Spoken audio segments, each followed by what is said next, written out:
슬픔 대신 일하듯 죄 대신 화관에 근심 대신 찬송을 찬송의 옷을 주셨네.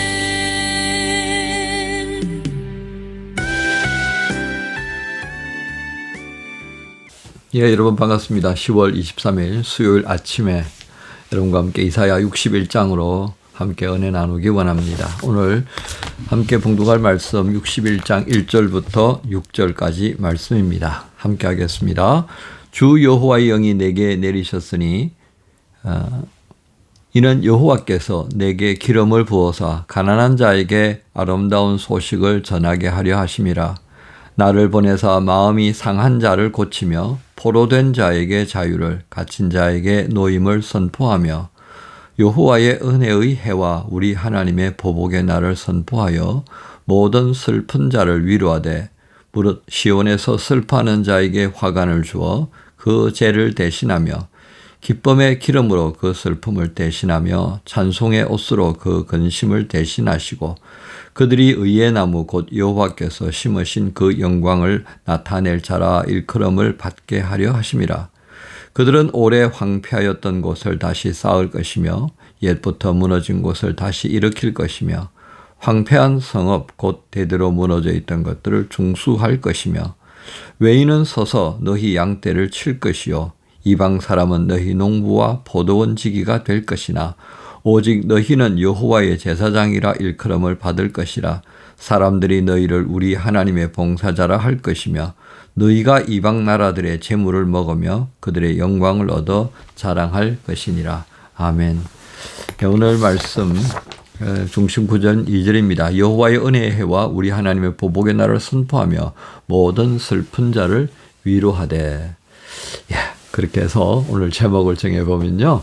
61장의 말씀을 성령의 임재로 시작되는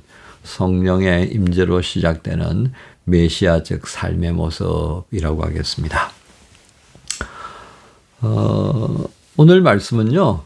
이제 우리가 앞에서 읽었던 말씀들이 있죠. 그죠?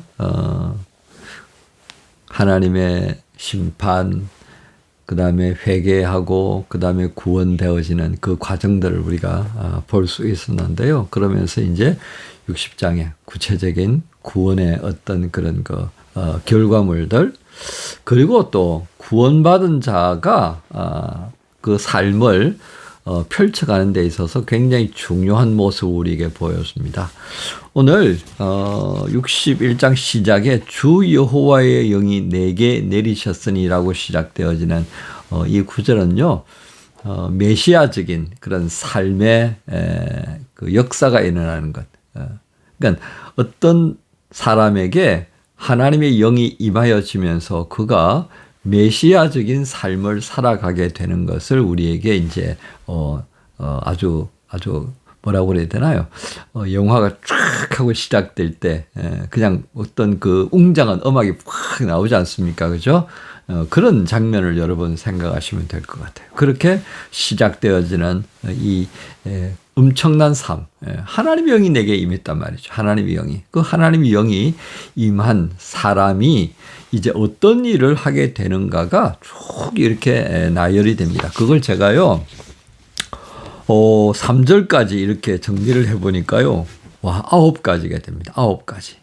가난한 자에게 아름다운 소식을, 마음이 상한 자를 고치고 갇힌 자에게 노임을 선포하고 여호와 하나님의 은혜와 보복을 선포하고 모든 슬픈 자를 위로하고 슬픔 대신에 화관을 주고 죄를 대신하여 기름을 부으며 슬픔을 대신하여 찬송과 옷으로 하며 하나님의 영광을 나타낼 자라. 그렇게 일컫는 은혜가 임할 것이다를 이제 선포하는 겁니다. 와, 근데 더 찾아보면 더 있을 것 같아요. 61장에. 근데 여러분 오늘 이 말씀을 압축적으로 보여주시고 들려주시고 행하신 분이 있어요. 누구실까요? 예수님께서 공생애를 탁 시작하실 때 하셨던 말씀, 누가복음 4장 18절 19절의 말씀은 이 이사야서의 말씀을 인용한 겁니다. 그러면서 바로 이 말씀이 나에게 응하여졌다. 이렇게 말씀하시는 장면을 우리가 보는데요.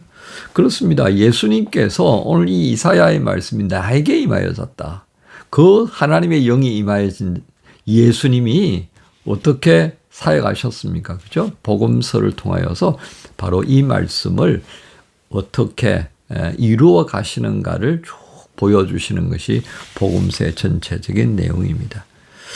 그래서 우리는 예수님의 공생애를 따라가다 보면 야, 이사야서의 말씀이 이제 이렇게 이루어졌구나를 동의할 수밖에 없게 되는데요.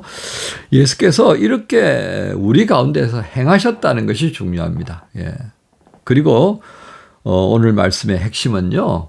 예수님을 통해서 보여주셨던 이 예언자적 삶을 미리 알려주신 거고 예수님께서 그걸 확인시켜 주신 겁니다. 그러면 여러분과 저는 어떤 사람이에요? 그렇습니다. 예수 안에서 구원받고 하나님의 자녀가 되었고요. 우리 모든 신앙의 모습은 모범이 누구예요? 예수님입니다. 예수님께서 성령을 받으시고 이 예언자적 메시아적인 삶을 사셨잖아요. 그죠? 그러면 우리가 받았던 그 성령, 예수님께 임하였던 성령 다른 건가요? 같습니다. 예수님께서 보여주셨던 그 메시아적인 삶, 이것은 곧 우리도 감당해야 될 삶이다 하는 것입니다. 그 메시아적 삶이 어떤 거라고요? 제가 구구절기 나열을 해드렸던 이 9가지 모습. 더 찾을 수 있다고 그랬습니다. 예. 그런데 예수님께서도 이런 내용을 인용하셨잖아요. 그러니까 우리가 감당해야 될 메시아적 삶이 바로 여기에서 보아야 한다라고 하는 것입니다. 그 메시아적 삶의 핵심이 바로 여기에 나열된 것인데요. 가장 핵심적인 것은 결국 무엇이겠습니까? 땅 위에 살아가는 먼저 구원받은 사람인 나를 빼놓고 이제 구원받아야 될 그 사람들에게 구원의 빛으로 나아갈 수 있도록 돕고 인도하고 그들에게 필요한 것을 행하는 이가 바로 메시아적인 삶이다 하는 것입니다. 왜? 예수님께서 내가 구원의 빛으로 나아올 수 있도록 그렇게 하셨잖아요. 바로 이 일을 위하여서 성령이 임하셨다라고 하는 것입니다. 성령이요, 나로 하여금 무슨 환상을 보고 하나님의 말씀을 막 수시로 듣고 그걸 위해서 오셨다. 그거는요, 본질이 아니에요. 예. 성령이 우리에게 임하신 것은요, 우리로 하여금 구원의 확신을 갖게 만들고요. 그리고 이 구원이 나를 통해서 확산되도록. 그래서 내가 그 구원의 역사를 통하여서 일하게 하라고. 그래서 이걸 이제 뭐라고 그럽니까? 예. 구속사적 삶이라 그러죠. 구속사적 삶입니다. 메시아적 삶이요, 뭘 예언하는 거로 끝나는 게 아니에요. 메시아적인 삶이라고 하는 것은 하나님의 구원의 역사를 예수님을 통해서 완성하셨던 것을 내가 그 완성된 구원의 역사 속으로 나를 포함해서 무슨 사람들이 계속해서 갈 수 있도록 돕는 역할이라니까요. 바로 이것을 우리가 늘 마음속에 품고 살아야 하겠습니다.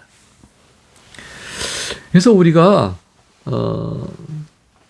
살아가는 신앙의 이 여정 가운데요. 때때로 막연하다라고 생각될 때도 있을 것 같아요. 그런데 그 막연하다라고 하는 것은요, 우리가 뭘 해야 될지 모르기 때문에 생각하는 겁니다.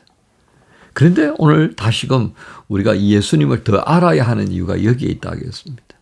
지식적으로도 더 알아야 되고요. 우리의 이 머리로만 아는 뿐만 아니라 마음으로도 예수님을 닮아가는 그 삶을 끝없이 시도하다 보면요, 이 메시아적 예수님께 하셨던 그 삶의 방식이 나에게서 나타나지 않을 수가 없다는 것을 보게 되는 것입니다. 예수님께서 성령에 이끌려서 광야로 가시고 사단의 시험을 또 능히 감당하시고 하는 것들 여러분 기억하시죠? 그죠? 결국 성령께서 예수님께서 그 공생애를 시작할 수 있도록 해주셨고 성부 하나님께 순종하는 마음으로 예수님은 그 모든 것에 함께했다라고 하는 것을 우리가 봅니다. 우리는 이 장면에서 순종적 자세로, 섬기는 자세로, 희생하시는 자세로 그렇게 메시아적인 삶을 사셨던 예수님을 좀 닮아야 하지 않겠습니까? 무엇보다도 우리는 성령의 인도하심 앞에 순종적 자세를 좀 배우고 행할 필요가 있다 하겠습니다. 우리 참 많이 뻗대잖아요. 그죠? 나 그거 하기 싫습니다. 그거 할 수 있도록 기도하고 부딪혀야 될 텐데 나 하기 싫으니까 멈추어 버린다고요. 이 멈추어 버리면요. 황소가 이 앞발을 탁 버티고 버퉁기는 것처럼 이거 황소 고집들이 다 있잖아요. 그죠? 예, 안 듣잖아요. 예, 하나님 말씀 우리가 읽으면서도 안 듣잖아요. 미루잖아요. 그죠? 안 듣는 게 아니라 미루는 거죠. 그죠? 기회가 되면 할 거잖아요. 그죠? 이렇게 피해가는 겁니다. 근데 즉시 우리가 주어진 감동을요. 뒤로 묵혀놔 버리면 그 감동은 없어져 버립니다. 그래서 감동이 왔을 때 하는 거예요. 성경 공부도 감동이 왔을 때 해야 돼요. 그거 안 하다가 하면요. 온갖 시험 많이 생깁니다. 안 해도 될 일이 막 쳐들어오듯이 내게 막 안겨지게 되고요. 없던 고민이 막 생기게 되고요. 왜요? 그게 그렇다니까요. 예. 여러분 신앙생활 해보세요. 가만히 있을 때는 아무것도 일어나지 않습니다. 근데 뭘 하려고 할 때마다 하나님께 좀 가까이 가려고 할 때마다 난리가 난다고요. 그걸 성령께서 하시는 겁니다. 아시기 때문에 우리로 하여금 끝없이 말씀을 의지하여서 기도하라고 하는 거예요. 왜 예수님께서 한적한 곳을 찾아다니시면서 기도하셨겠습니까? 그 제자들의 모습을 너무도 잘 아시기 때문에 그렇습니다. 여러분 오늘 말씀의 마무리입니다. 성령의 임재로 시작되던 메시아적인 삶의 모습을 좀 주목하십시다. 그리고 내 안에 임재해 계시는 그 성령님이 주인 노릇 하실 수 있도록 순종하십시다.